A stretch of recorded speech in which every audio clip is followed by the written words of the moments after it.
Hello there guys, and welcome back to another episode of Rebuilding Histon. And coming up in today's video, we have got a home match against Lollujo's first team in non-league to legend of this FM7 team, Gainsborough Trinity. But before we get into that game, let's take you through what's been happening since you were last with us, which was the opening day victory away against Lollujo Moors. As you can see, form hasn't been great in the next 4 games since the that opening day. We followed that up with a home defeat against FC United of Manchester.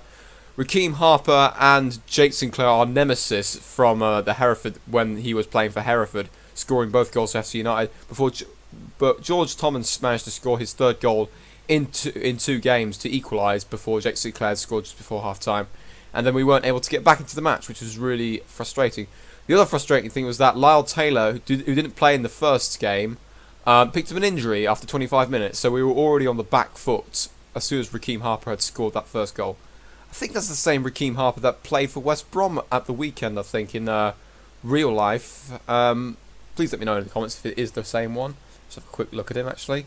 He's 21 years of age. Yes, he used to play for West Brom. Didn't make a first-team appearance, though, in this save. But in real life, at least, he's now got an appearance under his belt. So, well played him.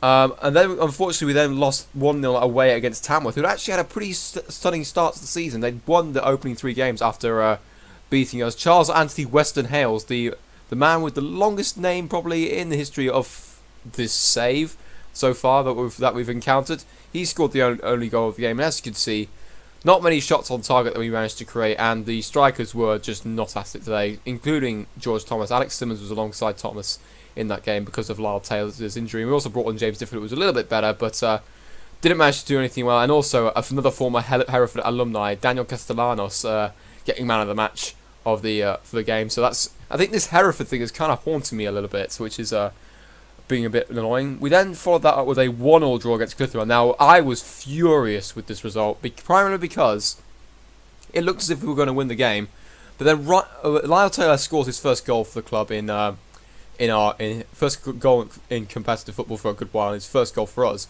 But then Ryan Schofield made the most stupidest mistakes that he could ever see. Now I could probably actually show you this and show you exactly what happened here. As you can see, Lovell's about to get the ball on this right-hand side. He then loses the ball to the number 10 for Clitheroe, who then just trusts it in. Schofield just grabs it and just drops it in the back of the net. And I was just dumbfounded at the time as to why that happened. It's one of the stupidest things I've ever seen in the history of Football Manager. I don't know really, to be honest, if I've seen anything crazier. I mean, I think I did see a goal score from the halfway line, but that's about it. But that is the stupidest own goal I've ever seen in my probably very short span of playing Football Manager. I've only played up to from the start of FM14, so it's been a very short career span compared to some of the other YouTubers that are out there in terms of Football Manager experience, etc. But at least we ended the 2-game losing streak. But it was really frustrating that we ended up drawing the game because of that stupid own goal. He had a good rating at 6.8, average, a pretty okay rating at 6.8. Had he not had that issue, I think he would have been at least 7 in that, because I think he bailed us out a couple of times later on in that match. We then, however, turned it round away against Alfreton, who had also had a good start to the season like Tamworth, but we managed to get a 2-0 victory at Alfreton. Shane Lovell scoring, and also Justin May making the scoring as well. His first goals of the season. Terrell Thomas getting the man of the match, which is fantastic. The defence and pretty much everybody had a really good game, except for probably Lyle Taylor, who averaged 6.8, which was it was all right, but it's a shame he didn't manage to score. Unfortunately, now he's actually on international duty with Montserrat, which means he's not going to be able to play in the second consecutive live-com game. So that's really frustrating. The other thing that's a bit of a problem, I'll mention it in a minute after we've had a quick gander at the league table. And as you can see right now, we're currently sitting in 10th place. 3 points off 5th place Solihull Moors, but earlier on we were much closer to the relegation zone than we were to the playoffs. So I'm delighted that we managed to get that victory in the last game to ensure that we're much closer to that top 5 than we are to that bottom 3. Yeah, and we definitely need to get into the playoffs, because that's what the board is expecting of us this season. The other thing, the worrying thing is that we're lacking strikers right now. Because if I quickly go to a email that happened a couple of days ago in the game, if it's on here. Here we go. On the 30th of August, Alex Simmons broke his leg, so he is pretty much done for the season. He's out for 10 to 12 months with that injury. If we have a quick look at his player treatment, he says he's out for 10 to 12 months. that pretty much means his season is done. Probably that's his time at Histon done, because the fact that he's not going to improve any further, and also he might actually decline because of this injury, is going to be really, really annoying. So looks like we'll have to play a little bit of more of an interesting, we'll have to play a little bit of a slightly altered lineup up front. But let's get into the game right now. We're at home against Gainsborough, as I mentioned before. We're currently sitting in 7th place. I should have actually had a quick look and see how they're doing in this game compared to what they did in real life. We've also got some more FA Cup matches. That's the last qualifying round before we actually enter the competition. If we actually go and see, if I was going to have a look at Gainsborough. 7th place currently right now, but as you can see, since the start of the save, they got relegated in the first season. Spent one season down in the Northern Premier Division before getting a promotion back up via the playoffs, and have been progressively rising up that Vanarama North. So it looks like they want to have a minor crack at the playoffs this time of year. So this season. So they're a team definitely to be on the lookout for. We haven't managed to beat them so far. It's been 2 draws so far in the 2 games we have played against them. Those are the 2 games that we had against them last season. But let's see if we can get a victory today, also at home as well, because we haven't won at home yet. Here's the team that we're going to go for today. We're going to go for Ryan Schofield in goal, with a back 4 of Taylor, Cogill, because Shane Lovell, unfortunately, is struggling with a little bit of match fitness. He's only on 87% conditioning, alongside Terrell Thomas. Also, George Burns ended up leaving us for Maidstone, which was a bit of a frustration. I wanted to actually keep him because of the squad depth, but Cogill's going to get a game at centre-back alongside Thomas, with Williams at left-back. Kuyar and Davidson are doing pretty well on that midfield, so they're going to retain that partnership. Joel and Mayo on the wings. Joel's not lacking a little bit of player reaction because he fell out with one of the youth players when we were trying to train them up. But yeah, and then up front we've got George Thomas, and Mbunga's actually going to make his first start of the season. Yes, he's not the greatest in terms of his match sharpness, but I'm hoping that he can provide a goal, and maybe it's something different that Gainsborough haven't prepared for, because we haven't actually played Mbunga so far this season. On the bench we've got Reece Bills, Steve Goddard, Luca Coville, Morford, and also James Difford. So, without further ado, let us get into the game. We're focused on defensive positioning today, mainly because I don't want to concede at home, because we've yet to keep a clean sheet at home so far this season. But also, yeah, I kind of wanted to go for the attacking prowess, because the fact that we've been lacking goals at home. We've only managed to score twice in the first 2 home games so far this season, but it's just a start. We just have to wait and see what happens here. We're apparently the favourites for this game, so I'm not going to read too much into that. Let's get into the opposition instructions though first. Okay, we're ready to get into the team talk now. I didn't recognise many of the players that are on that team. It looks like it's quite a youthful side based off the fact that it's quite a lot of regen, so I guess they've all come from their youth academy. Let's go for that and see if we can get some motivation into the team. We've got a couple of players which are looking quite motivated, which is good to see. All the defenders are now looking, and the goalkeeper are looking happy. All the midfielders are now looking motivated and happy. And also, hopefully the striker's only one of them is actually looking motivated, and that's George Thomas. So that's the important one, though. If he can get back to his goal-scoring ways. He hasn't scored since that second game against FC United. So we've got hoping he can find his shooting boots today as we now begin the game, our second live com of Season 6. There might be a little bit of a break between the next couple of videos, primarily because of the fact that I'm actually going on holiday. So this episode is planning to go out, I think, early next week. I can't remember since at the time of recording. So we'll have to wait and see what happens in terms of that. I will be playing a little bit of this off camera as we clear away an early chance for Gainsborough for a corner. Not the greatest of starts after a couple of seconds into the game. Anyways, Gainsborough are now going to whip the corner in. We've cleared it away pretty cleanly though, and here's May on the left-hand side. We've got a possible counter-attack on. Here's Mbunga. Plays up towards Thomas, who's got acres of space on this right-hand side, forcing the Gainsborough Trinity to shift their back 4 a little bit, but that's the end of the highlights.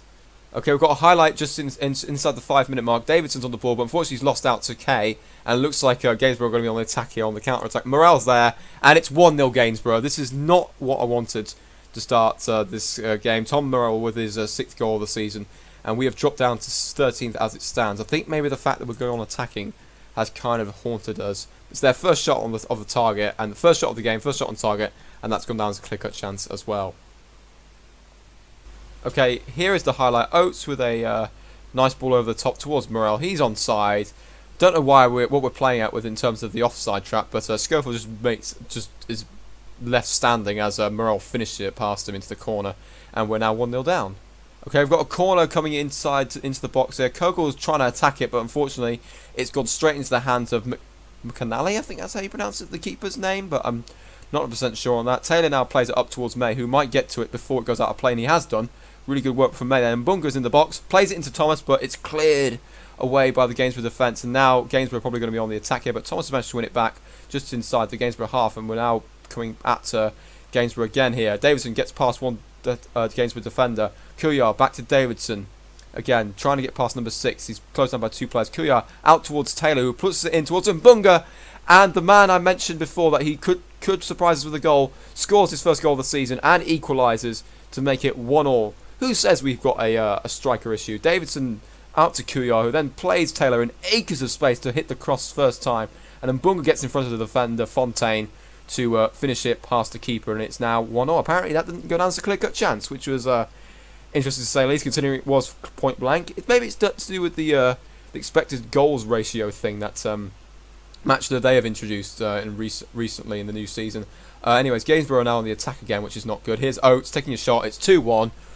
Just as we get back into the game, Reece Oates then makes it 2-1. His second goal of the season. What are we doing, guys? It's like as soon as we get back into the game, we decide just to switch off and then just let them score again. It's really frustrating. He's in acres of space. Why are 3 players closing down one midfielder? I just don't understand that. Maximum 2. We didn't need 3 of them to go there. Right, guys, it is half time. It's still 2-1. We haven't had any highlights since that second goal for Gainsborough, so I'm going to give these guys a telling off. Unfortunately, Kogel's not had the greatest games at a 6.2, which is really frustrating. Yeah, see if we can tell them off to try and get some motivation to the team. Thomas has had a great game at 6.4, and Bunga's had outshining him on his return to the first team picture. Sam Johnson also not had a great game, so we're having to keep an eye on a couple of these players to see what we can do. We maybe have to make a change very early on in the second half. We're not going to do it just yet, though. We need to get that equaliser, though, because it's really important to not drift too far away from the playoffs, because otherwise I think I'm under pressure probably for the first time in the whole of the FM save, which will not be good if we end up getting sacked before I actually get into the National League, which will probably be the stopping point for this save before FM 18 comes out. It just depends on how fast I can get through this season and possibly next season if we end up in the National League. We'll have to wait and see on that front, but let's not get carried away here. We need to get this. It's all about the present day right now. And we are currently under pressure right now. Not sure what to do at the moment. Right, substitution time. I think it's time to take off Justin May. He's only on a 6.4. We're going to bring Luka Koval on to see if he can inspire the team to get a second goal and get the equaliser and possibly a winner, which would be absolutely ideal. Okay, we've got a highlight here, but we've just given it straight back to them. But Davidson's now on the ball. Here's Koval, the new substitute. Davidson probably outside, probably could have looked out wide, but here's Mbunga now. Ball into Thomas. It might take a shot, and he has done. It's 2-2. Mbunga with a goal and assist. Thomas back in the scoring, back on the score sheet. It is 2-2. We might have a chance to go on and win this game. As you can see, based on the stats, we've had more shots and more on target, which is really frustrating. The fact that Gainsborough have had 2 shots on target and 2 goals, but that was our first clear-cut chance of the game apparently, and we've managed to take it, and it's now 2-2. Okay, we've got another highlight again on the hour marker. Dennis just inside the what's it called? Our half, but Kogel's decided to get himself sent off. You stupid boy. I'm going to have to make a substitution in terms of that. I'm going to have to bring Sam Joel off, I think, because he's not had the greatest games. I'm going to bring on Steve Goddard at centre-back. He's not a good centre-back, though, unfortunately, which is not ideal. This is the only guy that can play centre-back. I probably should have brought Taylor McKenzie on or something like that, but we'll have to see if we can get some motivation into Goddard to try and play as best he can at that position. Kogel getting sent off, though, is not ideal whatsoever. Right, we're going to make one more change with 17 minutes or so remaining in the match. I'm tempted to bring on Adrian Morford or James Difford, but I'm going to go for Adrian Morford instead of Davidson, I think. I'm see because Davidson's lacking a little bit of fitness, and I think we need a bit of freshness in that midfield, especially as we're down to 10 men. Given Adrian Morford's a little bit more defensive style of approach, being a more suited to a ball-winning midfield role, maybe he doesn't venture forward too much, although we have a corner that's coming in from Gainsborough. Trinity, it's cleared off the line. Well done, Williams. On to be on that post. That's why you have players on the post there, and that hasn't gone in, which is fortunate to say. Oh, not fortunate, but good tactics from the players and also me for putting the player on the line, which is fantastic. We've now got a couple of minutes remaining. We're dropping further away from we've actually gained 1 point on the playoff zones. As you can see, it's now a 2-point gap as head up towards the end of the match. It looks like that's going to be the end of the game. Yes, it is. It's a 2-2 draw. We've dropped down a little bit in the table, but we have gained a little bit on the teams above us, which is really interesting. There's quite a lot of teams on that close on that 10-point mark. As you can see, from Bishop Auckland all the way down to Southport, they are all on 10 points right now. So if we can get a little bit of a run together, we can get into those playoffs straight away. In fact, the Kidderminster are only a point further ahead. Look at Boston. They're just running away with it already. It looks like we're going to have to probably settle for another playoff battle again, but it looks like it's going to be a fight between Boston and also Tamworth, who have suddenly appeared out of nowhere. Boston were one of the favourites to win the league, but to see Tamworth up there is quite interesting. Also to see Kidderminster up there is also very interesting. Okay, in terms of what match to do next, it's quite a long game. I think I'm thinking of going for the Hereford game at home, because we haven't played them in a good while. It's nice to get renew the rivalry that we managed to get in when we were in the division below. But have to wait and see on that front. We want to try and get a good run of games done actually whilst I'm on holiday, and then I can come back, get this recording done, and then we can try and accelerate through the season as quickly as we possibly can. Maybe FA Cup matches come up here or there, so we may end up doing a double live com. So we'll have to wait and see on that front. Anyways, if you did enjoy this episode, please leave a like, comment and subscribe, and I'll see you all for the next part, which will probably be a Hereford game or some FA Cup match, which will be hopefully against the team. If it's a big game against, say, a National League side, or if we get into the first round, if we're up against the Football League side, I might live com that as well. So until then, guys, see you later.